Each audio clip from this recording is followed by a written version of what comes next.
Tots aquests litigis són estratègics, són molt importants perquè el que s'està fent mica en mica és erosionar la idea de que Espanya és un estat que respecta els drets humans, que vol dir que erosiona també la idea de que Espanya és una democràcia.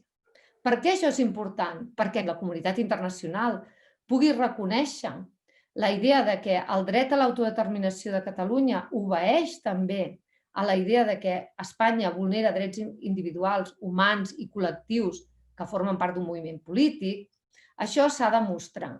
No podem oblidar, i això és la frustració de la gent, que les Nacions Unides és una organització creada pels propis estats per autocontrolar-se mútuament. Per tant, no hem de ser naïfs tampoc. És a dir, els estats es lliguen de mans en una sèrie de tractats internacionals que jurídicament estan obligats a complir.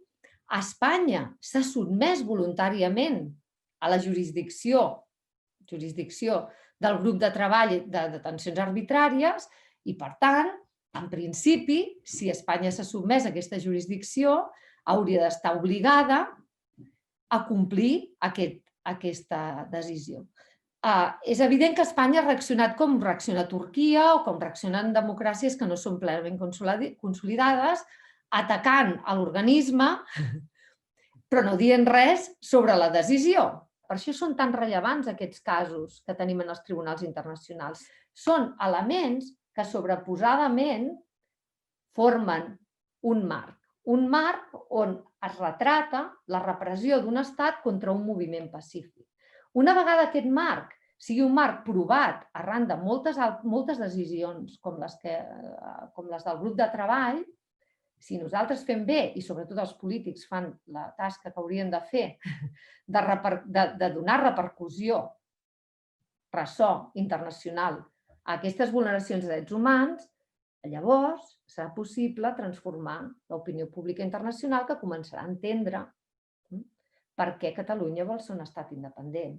A l'Estat fa veure que tot això no li interessa, però no ens podem oblidar que, per exemple, l'Estat ha presentat centenars de pàgines d'al·legacions i som conscients que l'Estat presenta constantment al·legacions perquè també es retracin aquests procediments. Si a l'Estat tot això no li importés gens, evidentment, no dedicarien tanta feina. Totes les víctimes de drets humans al món, els que tenen més èxit, no ens enganyem. Lobby polític, campanya també política per a diplomàcia, accés a la premsa mundial. Els catalans ens vam organitzar molt bé per fer l'1 d'octubre, però ens estem organitzant, jo crec, encara molt malament per transmetre el que està passant. La gent no ho sap.